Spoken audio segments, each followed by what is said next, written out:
लेटेस्टरी लकड़ी काटने वाला और उसकी बीवी एक गांव में रहते थे। उनके 7 बच्चे थे, सबके सब लड़के थे। लकड़हारे और उसकी बीवी इस कदर गरीब थे कि बाज़ औक़ात उन्हें ये नहीं मालूम होता था कि अपने बच्चों के लिए खाना खरीदने के लिए पैसे कहाँ से हासिल करें।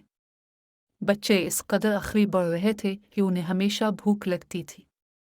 ताहम सबसे छोटा बेटा वो था जिसने इसके वालिदैन को इंतहाई परेशानी में मुब्तला कर रखा था। ये सच है कि इसने ज़्यादा नहीं खाया, लेकिन इसकी वजह यह थी कि वो बहुत छोटा था। दर हकीकत जब वो पैदा हुआ, वो सिर्फ एक काली मिर्च के साइज़ का था और उसी लिए इसका नाम मिर्चो रखा गया। एक बार ऐसा हुआ कि महीनों तक बारिश नहीं हुई। एक बहुत बड़ा कहत पूरे मुल्क में फैल गया और लकड़ी काटने वाले के पास जल्द ही अपने ख़ानदान को देने के लिए कुछ न था। सारी बचत ख़त्म हो गई और खाने को कुछ नहीं बचा। हम अब अपने बच्चों को नहीं खुला सकते, लकड़हारे ने एक रात अपनी बीवी से कहा जब वो खाली चूल्हे के पास बैठे थे। जब भी लड़के सुबह नाश्ते के लिए उठते हैं तो उनके लिए खाने के लिए कुछ नहीं होता। मेरे अजीज, सिर्फ एक चीज़ है जो हम कर सकते हैं। हमें उन्हें जंगल में ले जाना चाहिए और वहाँ छोड़ देना चाहिए। हो सकता है कोई अमीर उन्हें ढूंढ कर घर ले जाए। मुझे यकीन है कि वो उनकी बेहतर देखभाल करेगा। बेचारी बीवी रू रू कर बोली। ये सुनकर वो बहुत दुख से भर गया। लेकिन आखिरकार जैसे जैसे रात बढ़ती गई, वो अपने शौहर के मंसूबे पर राजी हो गई। आखिर वो अपने बच्चों को भूख से मरते नहीं देख सकती थी। इसने सोचा और सोचा मगर कोई और मंसूबा इसके जहन में नहीं आया। इसकी ख्वाहिश थी कि इसके 7 के बजाय सिर्फ 3 बच्चे हों। उन्हें अच्छी तरह से खिलाया जा सकता था और अच्छी परवरिश भी की जा सकती थी। जैसे ही लकड़हारे और उसकी बीवी ने बहस की, उन्होंने आवाज़ें बुलंद की। छोटे मिर्चू ने उनकी हर बात सुनी। अपने भाइयों के बरक्स वो सो नहीं रहा था। काफ़ी देर तक वो सोचता रहा कि इससे बेहतर काम किया होगा। जैसे ही शाम हुई, वो तेज़ी से उठा और झोंपड़ी से बाहर निकला और जंगल की तरफ भागा। इसने वहाँ छोटे छोटे सफ़ेद पत्थरों से अपनी जेबें भर लें। फिर वो घर की तरफ भागा और एक बार फिर बिस्तर पर बिल्कुल खामोश और तेज़ नींद का बहाना कर रहा था जब उसकी माँ ने इसे बुलाया। हम सब जंगल जा रहे हैं, इसकी माँ ने लड़कों से कहा कि बाप सबको अपने वालिद की लकड़ियाँ इकट्ठी करने में मदद करनी चाहिए, क्योंकि खाना खरीदने के लिए पैसे नहीं बचे हैं।